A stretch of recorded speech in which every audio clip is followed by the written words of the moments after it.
Function কি? ফাংশনটা আমরা কেন ইউজ করি? ফাংশন হইলো ইন্ট্রোডিউস করা হইছে যাতে আমাদের কোড বারবার লেখা না লাগে। একই কাজ আমাদের যাতে বারবার করা না লাগে এর জন্য হলো ফাংশন ইউজ করা হয়।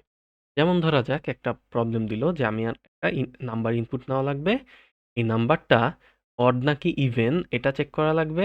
দেন এই নাম্বারটার সাথে ৩ গুণ করলে সেটা অড না ইভেন হয় সেটা চেক করা লাগবে। আবার ওইটার সাথে ৩ যোগ করলে অড না ইভেন হয় সেটাও চেক করা লাগবে। প্রবলেমটা কি? প্রবলেমটা আসলে কি দিছে?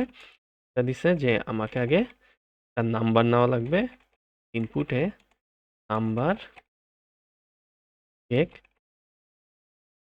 Check is the number even.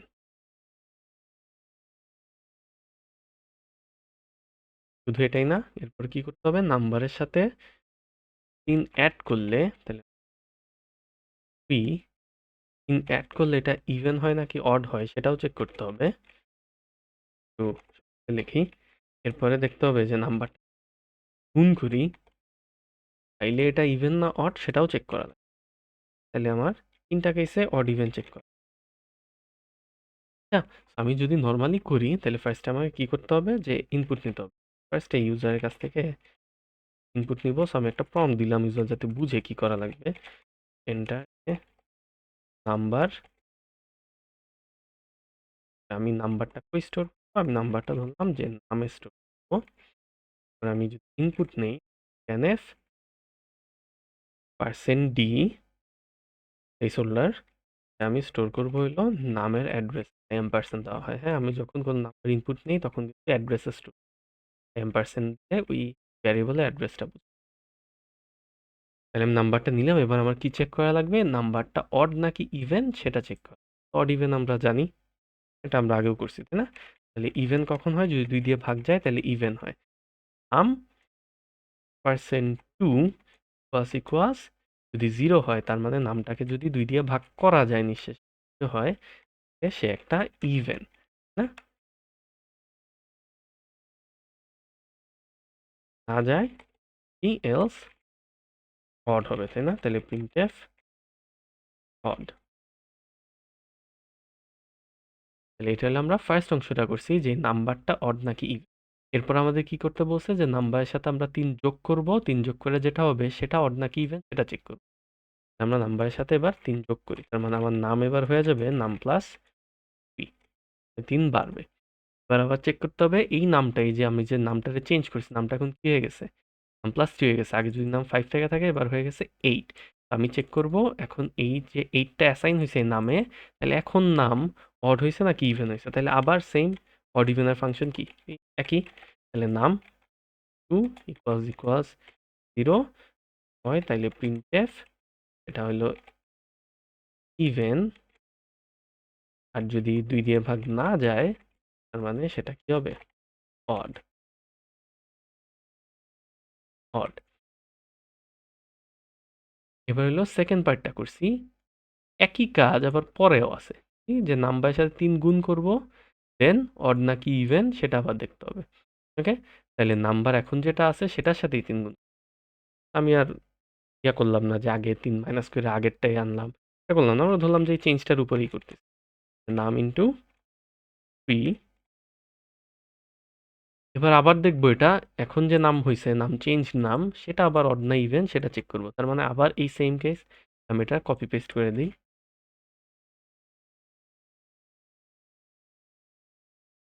লিখি যে এটা হলো আমার ফার্স্ট পার্ট ছিল, এই নাম পরের পার্টটা প্লাস এর পরের পার্টটা।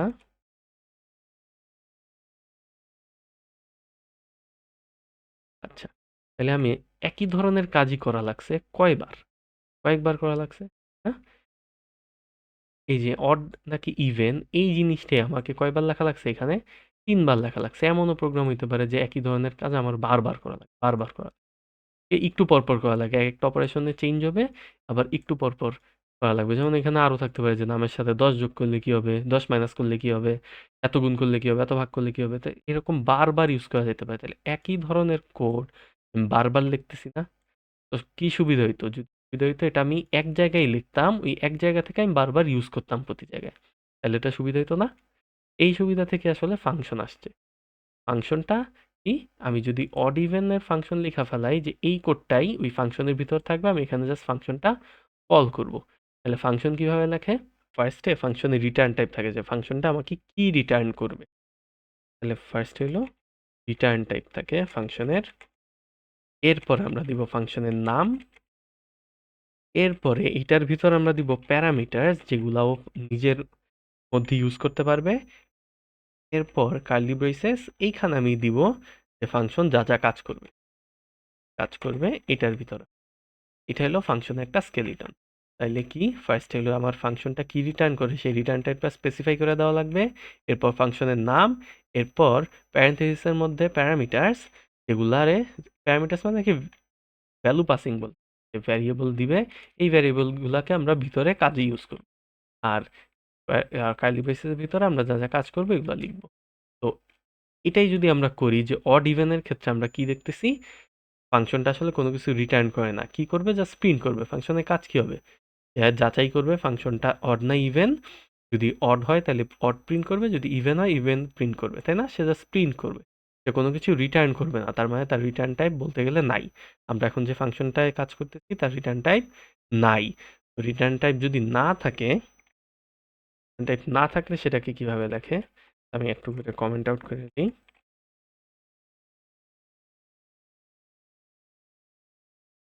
এটা হলো মাল্টি লাইন কমেন্টের জন্য এটা, হ্যাঁ জানি হয়তো। তো আমার এই ফাংশনটা কোনো কিছু রিটার্ন করবে না, সো ফাংশন যদি কোনো কিছু রিটার্ন না করে তাই রিটার্ন টাইপকে বলা হয় ভয়েড। ফাংশনের নাম দিব চেক অড ইভেন বা ইভেন, এর নাম আমরা যা ইচ্ছা তাই দিব, নামের সমস্যা নাই, নাম মিনিংফুল দিলেই হবে যাতে আমরা বুঝতে পারি কিসের। ওকে, এবার অড ইভেন যে চেক করব, কারে চেক করব? আমার এখানে যে নামটা আছে তারে চেক করব, তাই না? তাহলে এই নামটা আমার সামহাউ লাগবে, তো এই নামটাকে আমার পাস করা লাগবে। আমি এখানে নামটারে পাস করে দেবো, তো নামের আগে টাইপ দেওয়া লাগবে ইন্ট নাম, মানে আমি একটা ইন্টিজার টাইপের ভ্যারিয়েবল পাবো। এই ফাংশন যেখানে কল হবে সেখান থেকে একটা আমাকে ইন্টিজার টাইপের ভ্যারিয়েবল দিবে যার নাম হবে নাম। এরপরে আমি কি করব, আমি এখানে কোডটা লিখে দিব, নাম %2 = 0, তাহলে তখন প্রিন্ট হবে প্রিন্ট এফ, তাহলে ইভেন, আর এলস প্রিন্ট এফ হবে অড।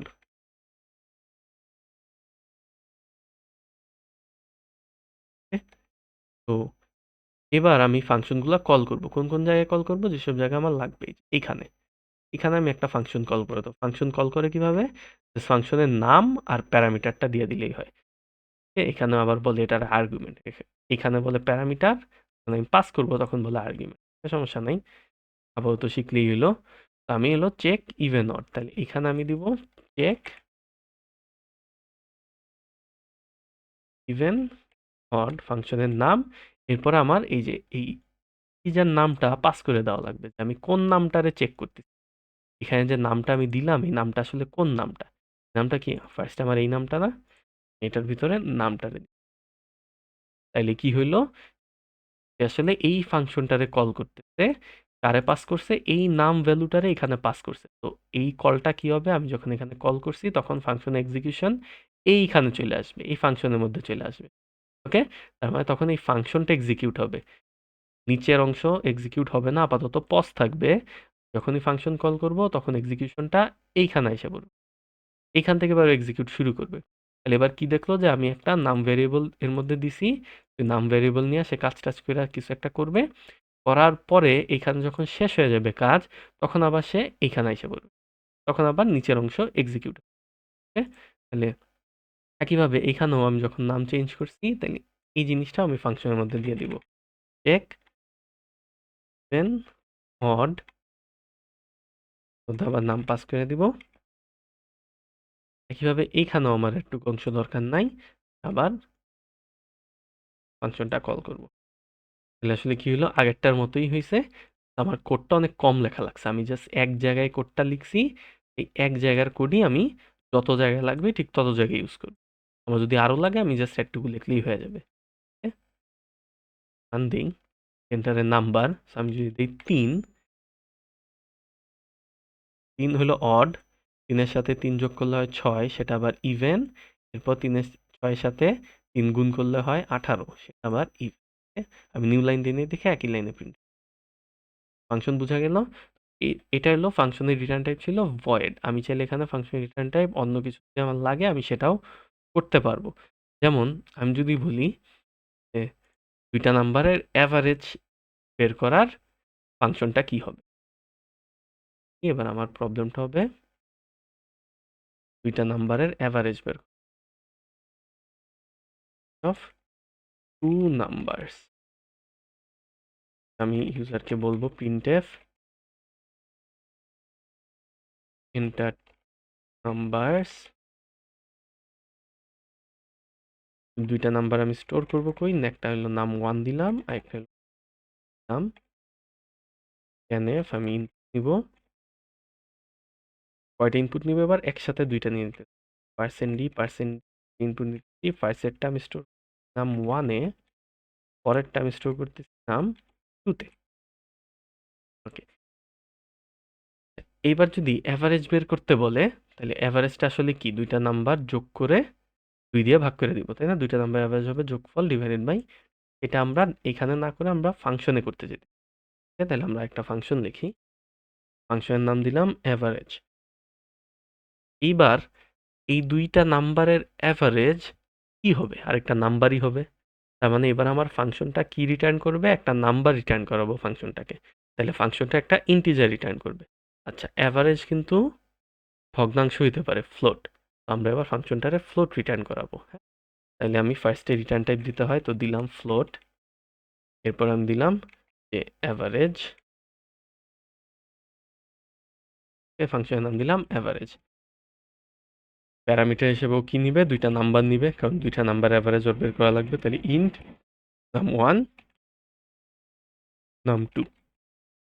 এখানে আমি নাম যা ইচ্ছা তাই দিতে পারি, এটা যে এদের মতোই হইতে হবে এমন কোনো কথা না। এখানে আমি যা নাম দিব ভেরিয়েবলের, এটার ভিতরে ওই নামে আমি ভেরিয়েবলটাকে অ্যাক্সেস করি। আমি দিলাম যে ফ্লোট অ্যাভারেজ। অ্যাভারেজ কিভাবে বের করবো, 2টা নাম্বার যোগ করে 2 দিয়ে ভাগ, তাই না? নাম 1 প্লাস নাম 2 ডিভাইডেড বাই, তো যেহেতু এখানে নামও একটা ইন্টিজার, নাম 2 একটা ইন্টিজার, তো এদেরকে যোগ করলে আমি একটা ইন্টিজারই পাবো। সো ইন্টিজারকে 2 দিয়ে ভাগ করতেছি, সেটাও একটা ইন্টিজার। এই জিনিসটা পুরোটা কি, integer divided by another integer. তো এটাকে বলে integer division. Integer division, integer ডিভিশনে আসলে আমরা অলওয়েজ ইন্টিজারই পাই সিতে আর কি। ইন্টিজার ডিভিশন, ইন্টিজার ভ্যালুই আউটপুট দিবে, ইন্টিজার ভ্যালু আউটপুট। তো আমাদের তো অ্যাভারেজ ফ্লোটও হইতে পারে। আমি যদি এখানে আমার উত্তর যদি আসার কথা থাকে 5.5, যেহেতু একটা ইন্টিজার ডিভিশন, সে 0.5টা দিবে না, সে শুধু 5ই দিবে, মানে পয়েন্টের পরের ভ্যালু হারায় যাবে। এইটার জন্য আমি এখানে একটা 0.0 গুণ দিলাম, মানে তাহলে কি হয়ে গেল, এই উপরের অংশটা হয়ে গেল একটা ফ্লোট, নিচের অংশ হয়ে গেল ইন্টিজার। এবার ফ্লোট ডিভাইডেড বাই ইন্টিজার একটা ফ্লোটই রিটার্ন করব। ওকে, অ্যাভারেজ পাইলাম, এবার এটা রিটার্ন করে দিব, রিটার্ন অ্যাভারেজ। মানে কি বুঝাইতেছে, এই ফাংশনটা এখানে অ্যাভারেজ ক্যালকুলেট করছে, সে রিটার্নও করে দিতেছে একটা অ্যাভারেজ। তাহলে এবার যদি আমি এখানে দেই, যেমন ইন্ট অ্যাভারেজ, যা ইচ্ছা তাই নাম দিতে পারবো ভেরিয়েবল অ্যাভারেজ। তো 2টা নাম্বার অ্যাভারেজ আমি নিতেছি, ফাংশনের নামটা আমি কি দিছি, অ্যাভারেজ। কার কার অ্যাভারেজ, নাম 1 2। তাইলে কি হলো, এই অ্যাভারেজটা কল হবে যখন, তখন কি হয়ে যাবে, এই ফাংশনে এসে পড়বে।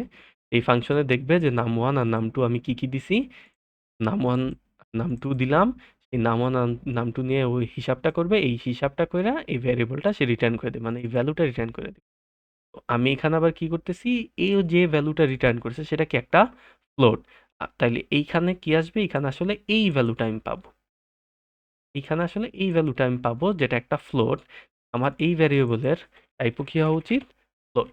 ফ্লোট অ্যাভারেজ ইকুয়ালস টু এই অ্যাভারেজ। ওকে, এবার আমি যদি প্রিন্ট করি, প্রিন্ট এফ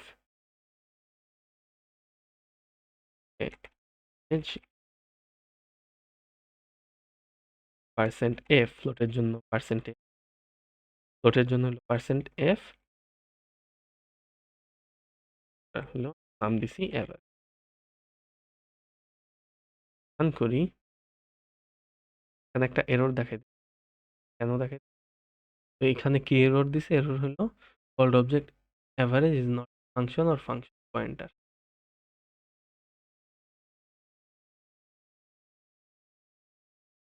তো এখানে দুইটা জিনিস সেম হয়ে গেছে, একটা ফাংশনের নাম, ফাংশনের নামে আমি আসলে এটা যেহেতু অ্যাভারেজ এটাও চেঞ্জ করতে 20 15 অ্যাভারেজ। আমি রিটার্ন টাইপ যা ইচ্ছা তা দিতে পারি, এখানে প্যারামিটার যত ইচ্ছা দিব, নিয়ে কাজ করব, দেন রিটার্ন টাইপ রিটার্ন করব, এটা আবার আমি ফেচ করতে